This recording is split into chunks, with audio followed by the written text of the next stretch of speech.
नमस्कार साथियों, बुंदेली हलचल में आप सबका बहुत बहुत स्वागत है। बुंदेलखंड मेडिकल कॉलेज को एक नई ऊंचाइयों पर लेकर आए। बुंदेलखंड मेडिकल कॉलेज की जब नींव रखी उसके बाद बहुत सारे काम किए गए और वो सर के द्वारा ही किए गए, जो हैं डॉक्टर GS पटेल सर। और हाल ही में सर का कार्यकाल जो है पूरा हो चुका है और सर अब सागर शहर से अपने होम टाउन जाएंगे। तो सर बहुत बहुत स्वागत है आपका बुंदेली हलचल में, और हम समस्त सागर वासियों की तरफ से आपको बहुत बहुत शुभकामनाएं, जो अब एक नया फेस लाइफ का अब आप आ रहे हैं उसमें। और बुंदेलखंड मेडिकल कॉलेज में बहुत सारी यादें रही हैं, तो चाहेंगे कुछ अच्छी खास जो यादें रही हों तो आज हम सब के बीच साझा करें।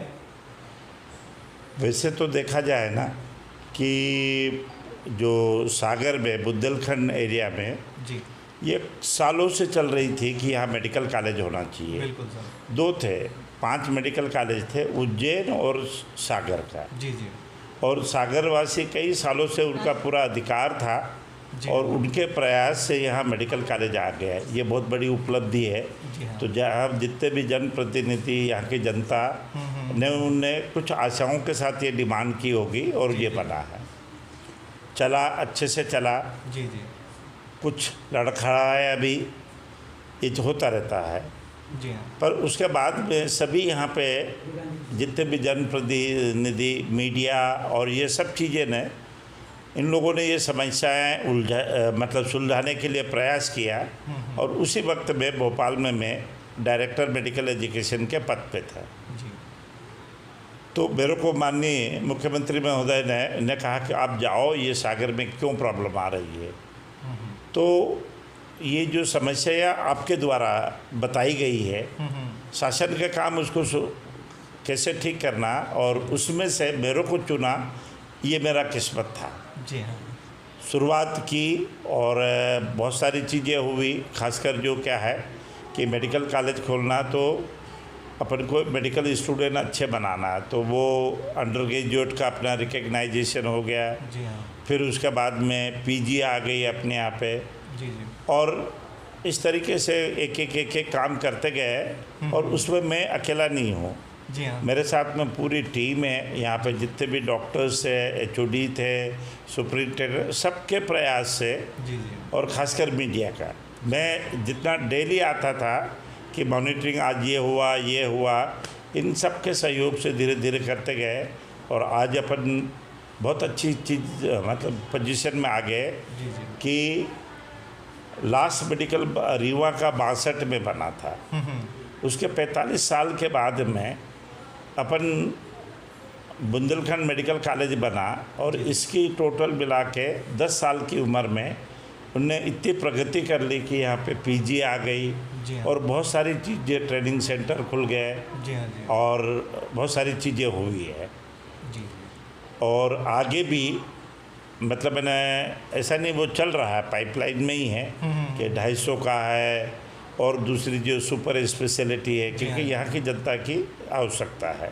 जी जी। और सभी लोग जो हमारे आगे जो करने वाले हैं, अधिष्ठाता महोदय है, सुपरिटेंडेंट साहब और सभी डॉक्टर्स और यहाँ की जनता लगी है। जी जी। और मैं सोचता हूँ कि और बहुत अच्छी ऊंचाई पे जाएगा। सर, इस पूरे कार्यकाल में कोई सुखद ऐसा आपको अनुभव रहा हो या कोई यादगार पल रहा हो जो आज आप सबके बीच साझा करना चाहें?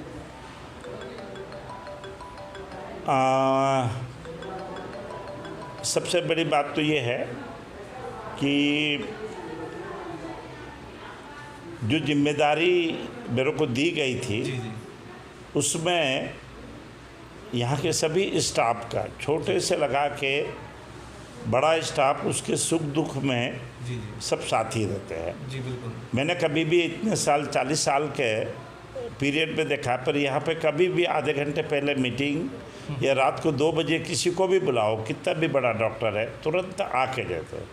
तो उनके मेरे साथ में सहयोग की भावना, साथ में काम करने के लिए की भावना, जी हाँ। ये मैंने कभी कहीं ग्वालियर में भी रहा, इंदौर में भी। हमेशा एक सुखद अनुभव देंगी ये याद। बहुत मैंने कि जो जितने भी छोटे से लगा के वो बड़े कर्मचारी में, स्टूडेंट का भी, मेरे और उनके बीच में कभी कोई गैप नहीं कभी भी है। और उन लोगों को जो सहयोग मिला है जी जी। उसी से बढ़ते हैं, वो सबसे बड़ा सुखद रहा। जी जी, जिसको मैं कभी कहीं नहीं मिला मेरे को 30-40 साल की नौकरी। बिल्कुल बिल्कुल सर। सर आखिरी में हम बुंदेलखंड वासियों के लिए एक संदेश और हो जाए, जो भी आप कुछ आज कहना चाहें, और हम क्या करें, किस तरीके से सागर शहर विकास करे, तो एक छोटा सा संदेश। अपन मिलजुल के, बाकी जैसे सागर शहर का तो विकास हो ही रहा है, जी जी, पर मिलजुल के मेडिकल के फील्ड में 2-3 चीज़ें, अभी तो 250 की सीट का हो गया, पीजी का कुछ ये बचा। मेरा एक ये है कि यहाँ पे सबसे ज़्यादा जो पेशेंट जो है कैंसर के हैं, जी बहुत परेशान होते हैं, क्योंकि उनको मालूम है कि ये मतलब है ना, इसका पूरा ट्रीटमेंट नहीं तो जब बॉम्बे में जाते हैं, भोपाल जाते हैं, इंदौर जाते हैं, और इतना परेशान होते हैं, और पूरी तरीके से पैसे से लगा के हर चीज़ें। तो मेरी सभी लोगों को, बुंदेलखंड वासियों को, सभी से यही रिक्वेस्ट है कि यहाँ पे एक अच्छा कैंसर इंस्टीट्यूट खुले खोले जाए, जी ताकि अपनों को यहीं पे इलाज मिले और वो उनको बाहर नहीं जाना पड़े, एक। जी, और दूसरा सुपर स्पेशलिटी का, ठीक, कितने ही पेशेंट यहाँ पे सीरियस हो जाते हैं, अपन नागपुर रेफर करते हैं, जबलपुर करते हैं और भोपाल करें, और वो रास्ते में दम तोड़ देते हैं या वो हो जाता है, और उनके पेरेंट्स के ऊपर कितना ही परेशानी होती जी है। हाँ जी, तो वो ये किया था कि यहाँ पे इस एरिया में जहाँ 90-96 लाख की पॉपुलेशन है, जी हाँ जी, और अपने पूरे 6 ज़िले में, जी बिल्कुल, इनके लिए एक सागर में बहुत अच्छा एक इंस्टीट्यूट होना चाहिए, जहाँ हार्ट के मरीज, कैंसर के मरीज, जी। और ये इनको बाहर न जाना पड़े, लोग बाग बाहर से यहाँ आएंगे, इतने अच्छे डॉक्टर हैं।